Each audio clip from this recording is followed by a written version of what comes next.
What megalodon really ate to meet its 100,000 calorie daily requirement?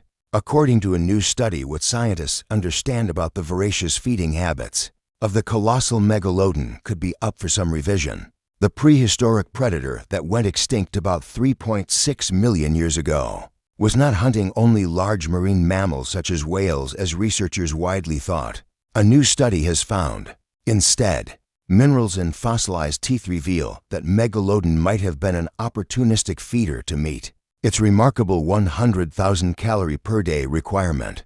When available, it would probably have fed on large prey items, but when not available, it was flexible enough to feed also on smaller animals to fulfill its dietary requirements, said lead study author Jeremy McCormack, a geoscientist at Goethe University in Frankfurt, Germany. The study, published Monday in the journal Earth and Planetary Science Letters, also showed there were regional differences in the giant shark's feeding habits. The finding suggests megalodon would pursue whatever was in local waters, devouring other top predators and smaller prey alike. They were not concentrating on certain prey types, but they must have fed throughout the food web, on many different species, McCormack said. While certainly this was a fierce apex predator, and no one else would probably prey on an adult megalodon, it's clear that they themselves could potentially feed on almost everything else that swam around.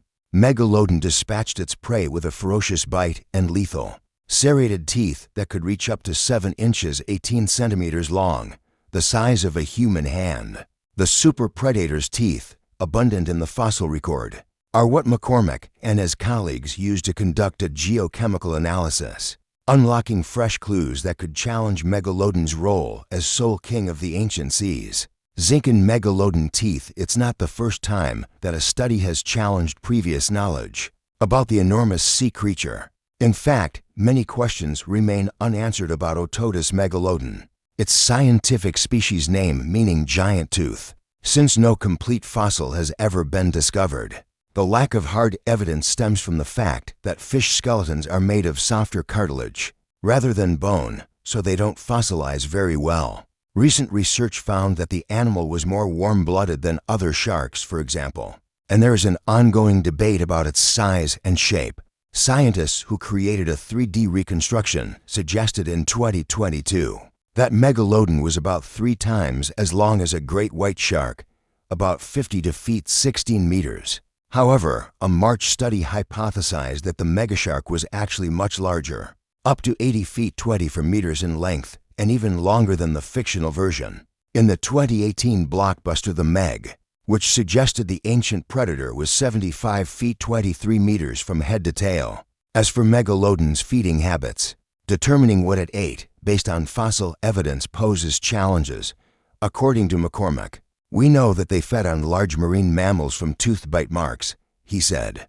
Of course, you can see bite marks on the bones of marine mammals, but you will not see them if they fed on other sharks, because sharks don't have bones. So there's already a bias in this kind of fossil record. To glean more about megalodon's prey selection, McCormack and his co-authors looked at the giant shark's fossilized teeth and compared them with those of other animals that lived at the same time, as well as teeth from modern sharks and other predators such as dolphins. The researchers used specimens from museum collections and samples from beached animal carcasses.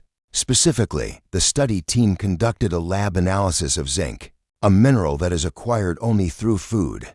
Zinc is essential for living organisms and plays a crucial role in tooth development. The ratio of heavy and light zinc isotopes in the shark's tooth enamel preserves a record of the kind of animal matter that they ate. Different types, or isotopes, of zinc are absorbed when fish and other animals eat, but one of them, zinc 66, is stored in tooth enamel much less than another, zinc 64. The ratio between those zinc isotopes widens the further away an animal gets from the lowest level of the food chain. That means that a fish eating other fish would have lower levels of zinc 66 compared with zinc 64, and the fish that eat those fish will have even less zinc 66 compared with zinc 64, creating ratio markers that can help draw up a sequence of the food chain. The researchers found that sea bream, a fish that feeds on mussels and crustaceans, was at the bottom of their reconstructed chain.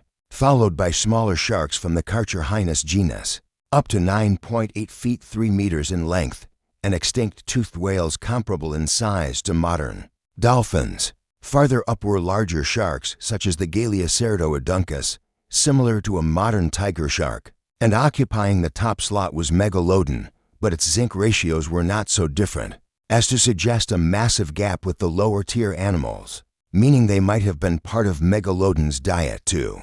Based on our new results, we see that it was clear it could feed at the very top, but it was flexible enough to feed also on lower levels of the food chain, McCormick said.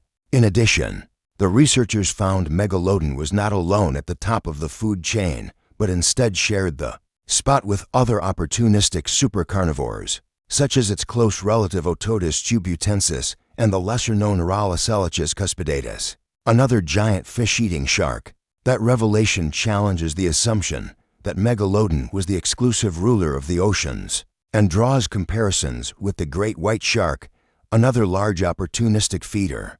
The finding also reinforces the idea that the rise of the great white may have been a factor in megalodon's extinction, according to paleobiologist Kenshu Shimada, one of the co-authors of the latest study. One of the contributing factors for the demise of megalodon has been hypothesized to be the rise of the great white shark, which feeds on fish when young and shifts its diet to marine mammals as it becomes larger, said Shimada, a professor of biological and environmental sciences at DePaul University in Chicago.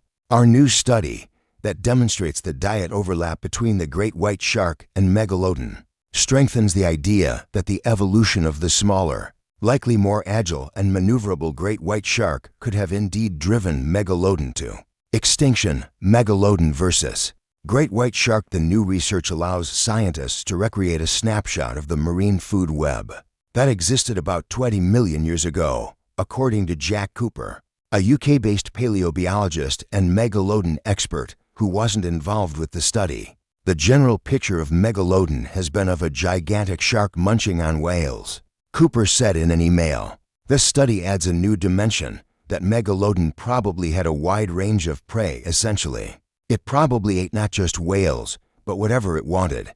Another interesting find, he added, is that megalodon's diet probably varied slightly between different populations, something observed in today's great white sharks. This makes sense and is something we would have probably expected, since megalodon lived all over the world and not all of its prey items would have done.